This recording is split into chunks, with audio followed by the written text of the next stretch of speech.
In today's video, I want to have some real talk. I want to talk about stress and mental health and how that affects your physical health. Because for so many of us who want to live healthy lives, we focus on our nutrition and our exercise.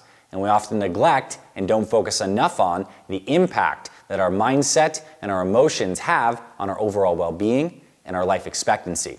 And this is really important stuff, and it's rooted in science. It's rooted in the science of epigenetics. So, you probably know you have a genetic code that basically lays out the blueprint for your body. It's in your DNA.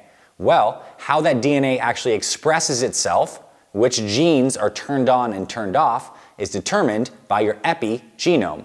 Now, without getting into the complex biochemistry, basically, there are a number of factors, environmental factors, nutrition, sleep, exercise, as well as emotions, stress, and mindset that influence which of our genes are turned on, which then influences which proteins are made and what our overall health outcome is. And this is super important because there's a lot of research showing that chronic stress influences the epigenome. It actually turns on the production of certain downstream chemicals that make us more anxious, that decrease our life expectancy, and this is real stuff. Stress changes your genetic expression. And so, if we want to lose weight, if we want to live healthier, but we're not addressing our mindset and our emotional health, we're only dealing with maybe even 1/2, if not 1/3 of the overall picture of well-being. And we also know from studying the people who lived the longest, the centenarians, the groups of people who lived 100 plus, they have lives that are low in stress. They have good family connections, they have good social relationships, they're not doing P90X workouts, they're spending time outside, they're eating natural foods, and they're living a low-stress lifestyle. And we look at what's going on in the West, we have almost a completely different model of health. We're all about high performance, charging as hard and fast as you can. So it's like, how many workouts can we fit in per week? How much can we dial in our nutrition plan? And we're trying to do more and more and more, and we're driving our physiology into a fight or flight, a sympathetic nervous system state where we're always revved up. And that is at the expense of our health.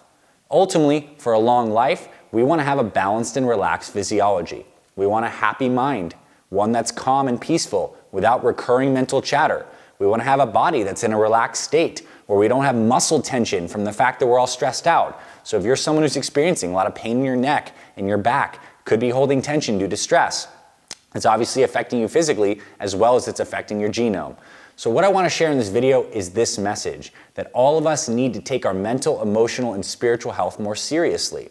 And there's many ways that we can do this, whether it's spending more time outside, which tends to be a great thing for helping everyone be happier. We get the sunshine, we get the fresh air. Human beings do great in nature. It's maybe spending more time with people we love, who lift us up instead of tear us down.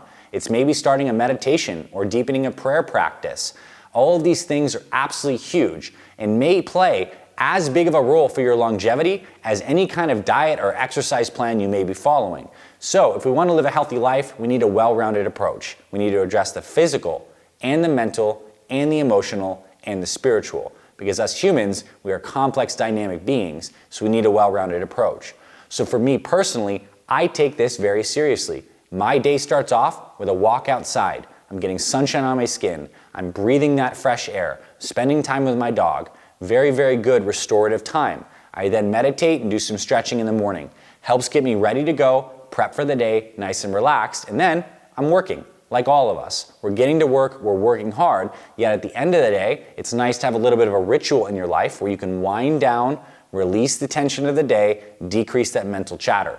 Absolutely important, because if we carry our problems on our back for the rest of our lives, they will crush us. Yet, if we learn the art of picking the bag up and then putting it down when we rest and go for the day, we're going to enable ourselves to live longer because we're going to be in a more relaxed state throughout our lives. We're going to be breathing better. We're going to have more motivation and energy to exercise, and life is not going to feel as much like a struggle. So this is something we address with all of our Fit Mother and Fit Father program members. Before they start their diet or the exercise plan, we have them do some journaling to connect deeply to their mission. We help them understand the mental, physical, and emotional component of this overall health journey. We integrate it. And if we're leaving this stuff on the table and you're finding right now that you know you're in a highly stressed state, then this is something probably one of the best areas you can work on exploring. And the thing is, you don't have to explore this alone. If you're struggling with mental health right now, if you're feeling depressed, if things are really crazy, then talk to somebody. There are professionals that help people with this. Or join a community of people who can support you and love you, like our Fit Mother and Fit Father communities. Find friends that you can share this stuff with honestly. What I've experienced in my personal life is one of the best things that we can do to decrease stress is to be radically honest with ourselves, honest with our feelings, honest with exactly what's happening in our lives, and that honesty allows us to release this tension that we're always holding. And once we're honest and once we're vulnerable, it opens us up. And then we can address the stress productively. And then we can install the right healthy behaviors that are going to help us have more buffer and strength and mitigation against that stress into the future. But if this is an area you're neglecting, I promise you it's taking years off your life and it's taking joy out of those years as well. So emotional, thinking, spiritual, just as important as the physical. We need to address it all. And if you want to explore this more with us, comment below. We can do more videos in the future on meditation routines, different breathing techniques to help get the nervous system into a relaxed state. If you'd like more of that stuff, let us know. But overall, the message today is that you need to address your stress. We all need to address our stress. And the way we do that is by being honest. And then by doing some of these natural behaviors with our routine, with our sleep, with journaling, with meditation, with deep breathing, and proper nutrition to help our bodies relax so we can live a long and healthy life. I hope this helped you today, and I'd love you to comment below if you have experiences in this area.